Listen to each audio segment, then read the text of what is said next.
Hello everyone. By now we have studied the Ohm's law, which is used to calculate the voltage and the currents in simple circuits. But for complex circuits, we need to learn Kirchoff's laws. So Kirchoff gave two laws for complex circuits, where we can calculate the currents and the potential differences at different points, right? So the first law is, or you can say the first rule is junction rule, which is also called as current rule. So it states that at any junction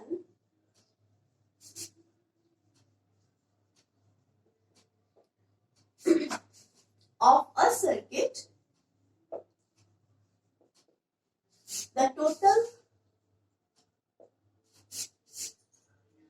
the algebraic sum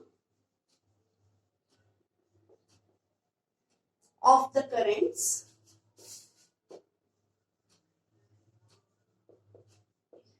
is 0. What does that mean?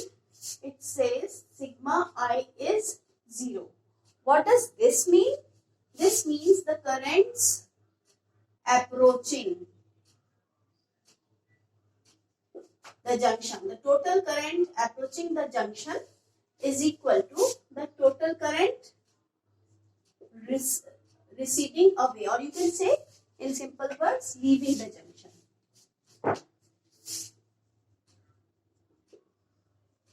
Leaving the junction. This is equal to 0. Now for this we have sign convention. So what does this sign convention says for currents? It says that the currents approaching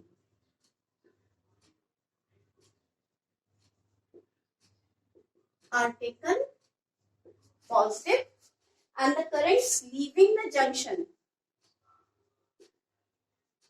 are taken negative. So if we take an example, if this is the current approaching the junction, this is the current approaching the junction, this is approaching, and these are leaving the junction. So I say A1, I1, I2, I3 are approaching, I4 and I5 are leaving.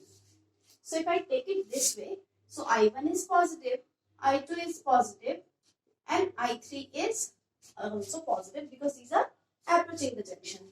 And leaving current is I4, which is negative. Leaving current is I5, which is negative. So this makes it 0. So this can also be converted into this form. That means I1 plus I2 plus I3 is equal to I4 plus I5. Right?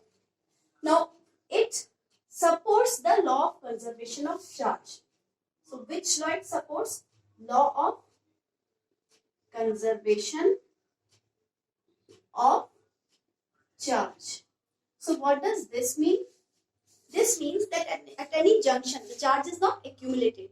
It is in continuous flow. So, whatever is coming at the junction, the same is leaving from the junction. So, this is about the first law, which is the current law or the junction law, right? So let's take the second law, which is very important for complex circuits.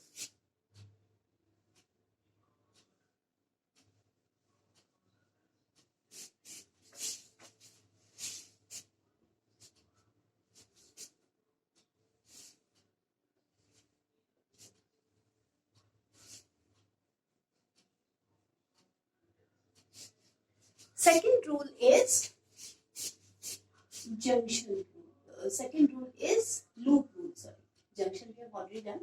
This is loop rule, and this is also called as mesh law or mesh rule. What does this state? As the word itself indicates, loop means closed loop. So if we take any closed loop of a complex circuit, right? So in that closed loop, the total sum of the changes in the potential, the net changes in the potential is taken as 0. I like to state this law in a different way.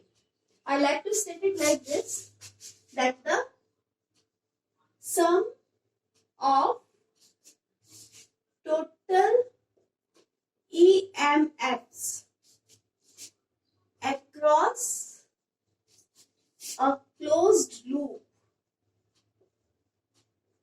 of a complex circuit, right?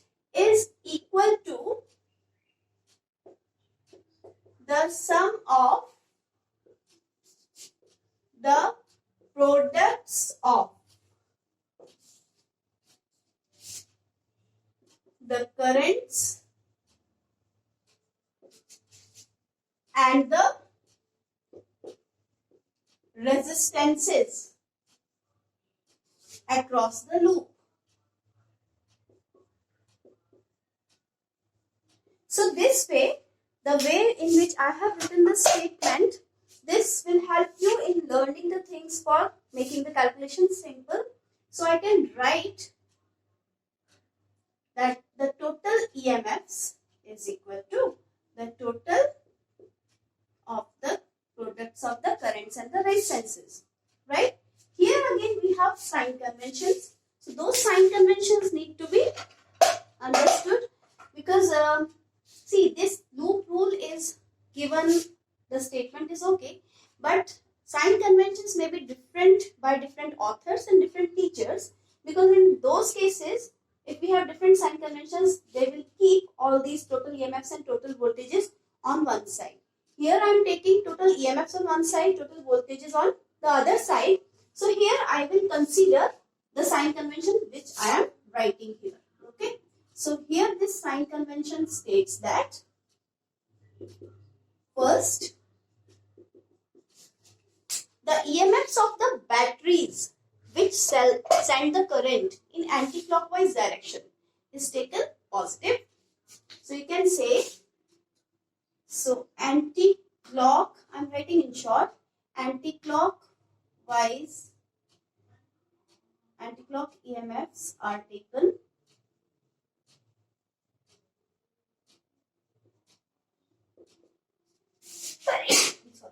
positive. What does this mean? This means the batteries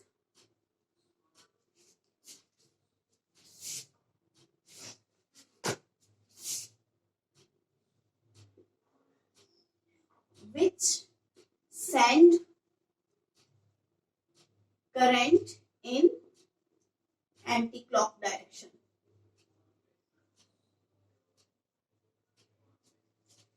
their EMF is positive, right? So in short, you can learn anti-clock EMFs are taken positive. Also, the anti-clock currents are taken positive. So this is very easy to learn that anti-clock currents and anti-clock EMFs are taken positive. Why? When they are taken positive, we have to keep your EMFs on one side and the potential differences on the other side. So I'll take an example to explain this further. So let's take a part of this loop. We have this, right? And then we have another resistance over here, another resistance over here, and then I have this, and here also I have one resistance. Okay, so I'm marking these R1, R2, R3, R4, and this I am marking E1, this I am marking E2, this is plus, this is plus, this is minus, this is minus, and currents I am marking this direction, I4, this is I1, here I am marking I2, and here I am marking I3, right?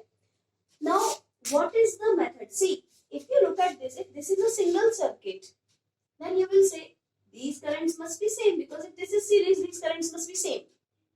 But this loop is not an independent loop. It's a part of a very complex circuit. So that's why there may be more connections over here. So that's why for this loop rule, I have taken only one loop where I can tell you how to apply this loop rule in calculating this. Right? Now here, I'm rubbing this definition of the statement.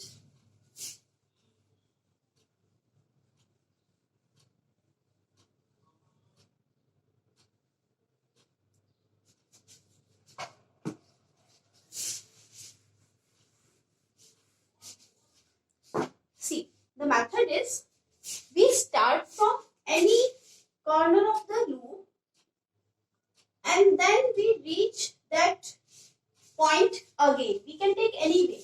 We can move this this way or we can move this way. This is our choice. So if we are taking this loop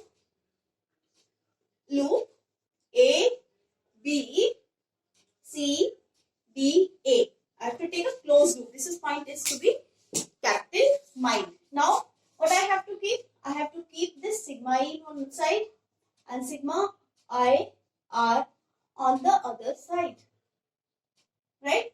So this way, first thing is anti-clock EMFs are positive. Second thing is anti-clock currents are positive. So if I look at A to B, right? This current is clock or anti-clock? This is clockwise current. So I'll take it minus I1 R1. Now I'm moving to this. This is also clockwise current. So I'm writing minus I2 R2. Now I'm moving this way. Now this is the EMF. This EMF is sending the current in clockwise direction. So this EMF will also be taken negative.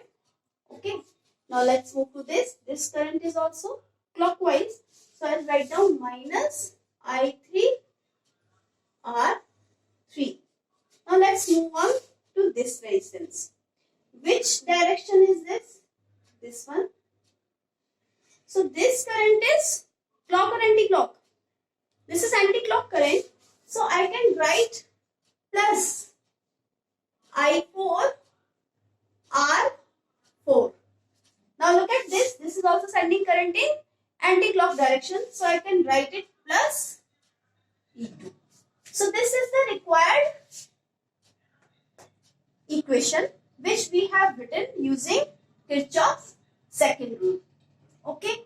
So I think this is clear. This is how we write the equation for a complex circuit, for a closed loop of a complex circuit using Kirchoff's rule. Now which law does this Kirchoff's law, second law follows? It follows law of conservation of energy. We know that our electrostatic force is conservative in nature. So these charges move under the effect of electric force only. So that means it does not depend on the path, it depends on the initial and the final positions. So when we are reaching the same point after traversing the whole loop, so the net work done is 0. So that's why it follows the law of conservation of energy. This is all for now. Thank you and have a nice day.